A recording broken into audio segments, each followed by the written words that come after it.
দর্শক একবার কল্পনা করুন তো, নিজেকে দুনিয়ার সবচেয়ে বড় সুপার পাওয়ার দাবি করা একটা দেশ হঠাৎ করে বুঝতে পারলো যে তাদের পায়ের তলার মাটি সরে যাচ্ছে। গত কয়েক দশকে যারা কথায় কথায় অন্য দেশের সরকার ফেলে দিত, আজ তারা প্রকাশ্যে অন্য দেশের তেলের খনি দখলের হুমকি দিচ্ছে।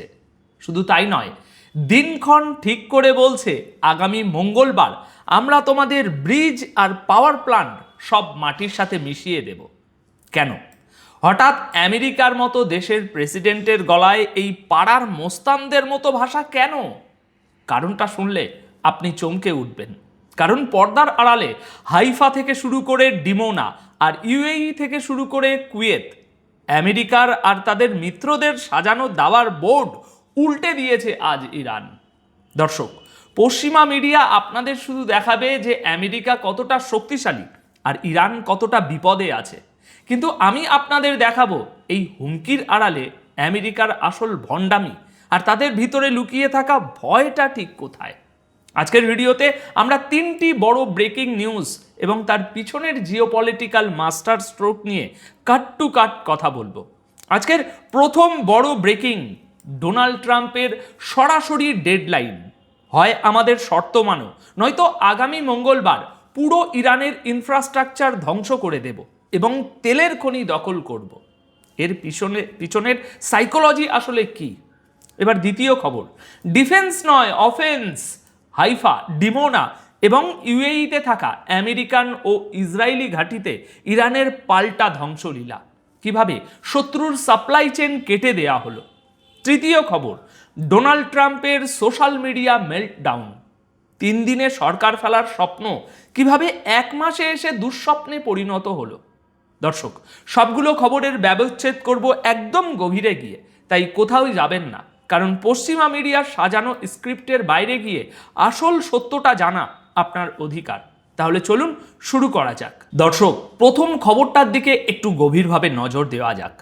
আমেরিকার প্রেসিডেন্ট ডোনাল্ড ট্রাম্প ফক্স নিউজকে দেওয়া একটা এক্সক্লুসিভ ইন্টারভিউতে এমন একটা কথা বলেছেন যা পুরো জিওপলিটিক্যাল দুনিয়ায় ভূমিকম্প তৈরি করে দিয়েছে। তিনি গতকাল 5ই এপ্রিল সোজা বলে দিয়েছেন যে আগামী 6ই এপ্রিল অর্থাৎ আজ সোমবারের মধ্যে যদি ইরান তাদের সাথে কোনো চুক্তিতে বা ডিলে না আসে, তাহলে তিনি পুরো ইরানের ইনফ্রাস্ট্রাকচার ধ্বংসস্তূপে পরিণত করবেন। এমনকি তিনি আগামীকাল মঙ্গলবার দিনটিকে ব্রিজ এবং পাওয়ার প্ল্যান্ট ডে হিসাবে ঘোষণা করে দিয়েছেন। শুধু তাই নয়, ইরানের তেলের খনিগুলোর উপর আমেরিকার সরাসরি দখল কায়েম করার হুমকিও দিয়েছেন তিনি। এখন সাধারণ মানুষ খবরটা শুনে ভাববে, বাপরে, আমেরিকা তো দেখি এবার সত্যি ইরানকে শেষ করে দেবে। কিন্তু একটু দাঁড়ান, আমি আপনাদের বলেছিলাম না, আমরা কি হচ্ছে তার চেয়ে বেশি ফোকাস করব কেন হচ্ছে এর উপর। একটু গভীরভাবে ভাবুন দর্শক। একটা দেশ যে কিনা দাবি করে তারা নাকি ইরানের নাগরিকদের মানবাধিকার রক্ষা করতে এসেছে, মুক্তি দিতে এসেছে, তারা কেন সেই সাধারণ মানুষের ব্যবহার করা ব্রিজ আর বিদ্যুৎ কেন্দ্র ধ্বংস করার কথা বলছে? এটাই হলো আসল খেলা। দেখুন, এটা শক্তির আস্ফলন নয়, এটা হলো চরম হতাশা। ট্রাম্প খুব ভালো করেই জানেন সামরিকভাবে সরাসরি ইরানে ঢুকে পড়াটা হবে আত্মহত্যার শামিল। তাই তিনি বেছে নিয়েছেন অর্থনৈতিক যুদ্ধ। তেলের খনি দখলের হুমকি দেওয়া মানে হলো ইরানের অর্থনীতির মূল ধমনীটা কেটে দেওয়ার ভয় দেখানো। আমেরিকা চায় ইরান যেন ভেতর থেকে ভেঙে পড়ে।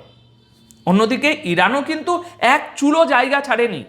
ইরানি অফিসিয়ালরা ট্রাম্পের এই সোমবারের ডেডলাইনকে সরাসরি ডাস্টবিনে ছুঁড়ে ফেলেছে। তারা পরিষ্কার বলে দিয়েছে আমেরিকার হুমকির সামনে হাঁটু গেড়ে বসার কোনো প্রশ্নই আসে না। সিরিয়াসলি বলুন তো, যে সুপার পাওয়ারের একটা চোখের ইশারায় একসময় যে কোনো দেশের সরকার পাল্টে যেত, আজ তাদের প্রেসিডেন্ট টিভিতে এসে প্রকাশ্যে দিনক্ষণ ঠিক করে হুমকি দিচ্ছে, আর সামনের দেশটা সেটাকে পাত্তাই দিচ্ছে না। কিন্তু কেন পাত্তাই দিচ্ছে না? কারণ ইরান জানে আমেরিকার এই মুহূর্তে একটা সরাসরি বড় যুদ্ধ করার মতো অবস্থা নেই। সামনেই নির্বাচন, অর্থনীতি টলমলো করছে, আর দেশের ভিতরের মানুষ যুদ্ধ চায় না। ট্রাম্পের এই হুমকির আসলে তার নিজের দেশের মানুষকে দেখানোর জন্য একটা পলিটিক্যাল স্ট্যান্ড ছাড়া আর কিছুই নয়। আমেরিকার এই ডেডলাইন আর তেলের খনি দখলের ফাঁকা আওয়াজ তো আপনারা দেখলেন, কিন্তু আপনারা কি জানেন আমেরিকা যখন টিভিতে বসে বক্তৃতা দিচ্ছিল ঠিক সেই সময় মিডল ইস্টের আর এক প্রান্তে আমেরিকার নিজের এবং তাদের সবচেয়ে বড় মিত্রের ঘাঁটিতে কি ঘটছিল? সেই খবর শুনলে আপনি বুঝবেন কেন ট্রাম্প এত রেগে আছেন। আসুন দেখি। দর্শক, এবার দ্বিতীয় খবরটা শুনুন।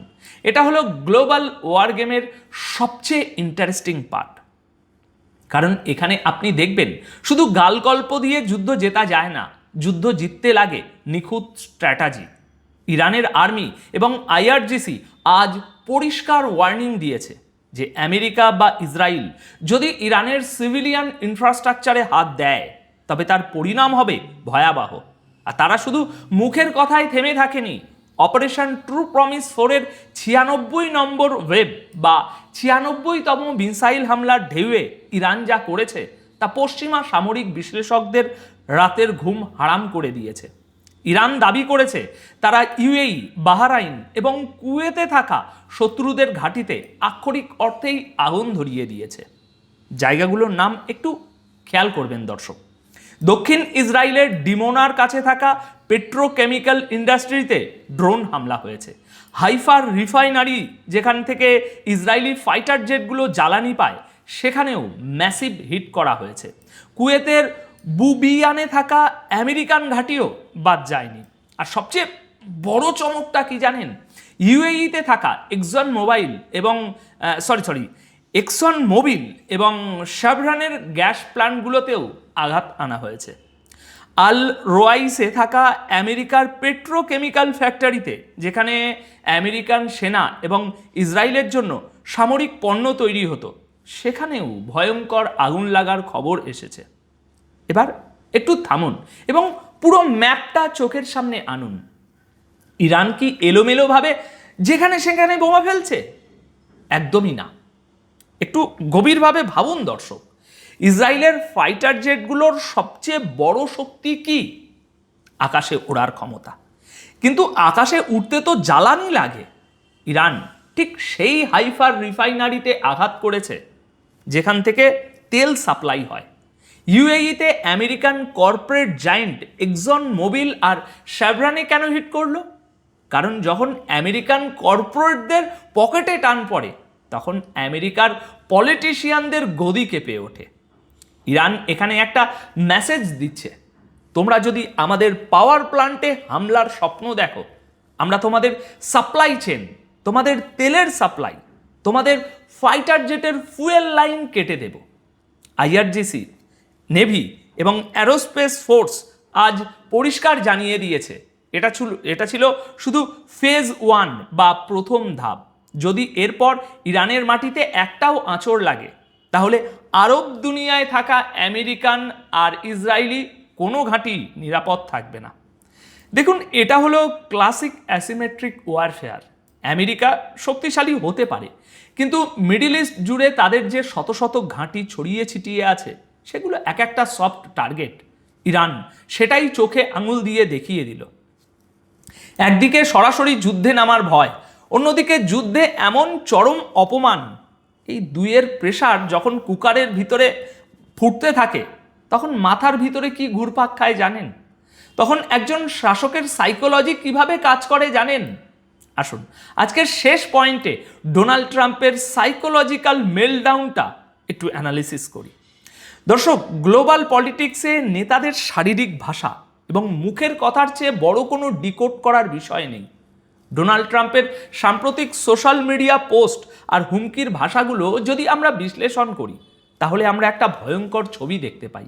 ছবিটা শক্তির নয়, ছবিটা হলো চরম হতাশা এবং কন্ট্রোল হারিয়ে ফেলার। ট্রাম্প গতকাল 5ই এপ্রিল যে ভাষায় ইরানকে হুমকি দিয়েছেন তা কোনো ডিপ্লোম্যাটিক ভাষা নয়।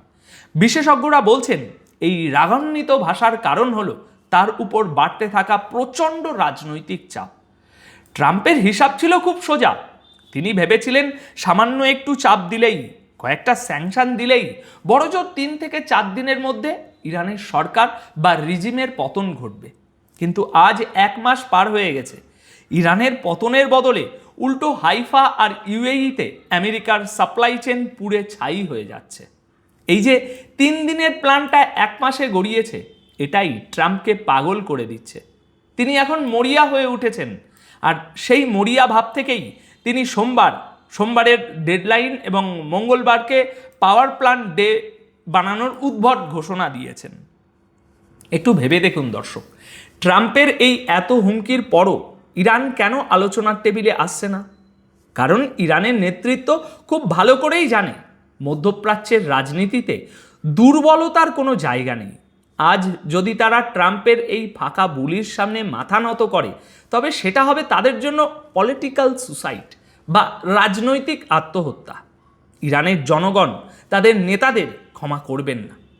অন্যদিকে ট্রাম্পও ফেঁসে গেছেন। তিনি এমন সব বড় বড় কথা বলে ফেলেছেন সোশ্যাল মিডিয়ায়, যেখান থেকে পিছিয়ে আসার কোনো রাস্তা নেই।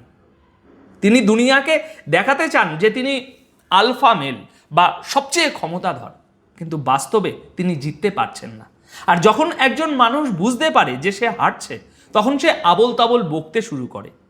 ট্রাম্পের এই প্রকাশ্য বিদ্যুৎ কেন্দ্র আর ব্রিজ উড়িয়ে দেওয়ার দিনক্ষণ ঠিক করাটা সেই আবোল তাবোল বকারই একটা অংশ।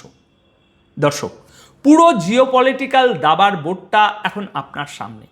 ট্রাম্পের এই স্ট্রেস, এই হতাশা, আর অন্যদিকে ইরানের এই ডিফেন্স থেকে অফেন্সে যাওয়ার স্ট্র্যাটেজি, এই দুটো মিলে পরিস্থিতি আজ এমন একটা জায়গায় গিয়ে দাঁড়িয়েছে যেখানে একটা ছোট্ট স্ফুলিঙ্গ পুরো দুনিয়াকে বিশ্বযুদ্ধের দিকে ঠেলে দিতে পারে।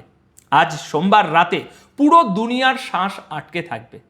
এখন সবচেয়ে বড় প্রশ্ন হলো, আগামীকাল মঙ্গলবার কি সত্যি আমেরিকা ইরানের বুকে বড় কোনো ধ্বংসলীলা চালাবে?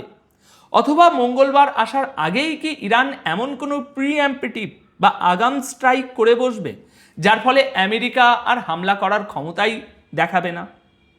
এই পুরো সিনারিওতে আপনাদের কি মনে হয়? আপনাদের যৌক্তিক মতামত অবশ্যই কমেন্ট বক্সে জানাবেন। দেখা হচ্ছে খুব শীঘ্রই পরবর্তী প্রতিবেদনে। সবাই ভালো থাকবেন, সুস্থ থাকবেন। ধন্যবাদ আপনাদের সকলকে।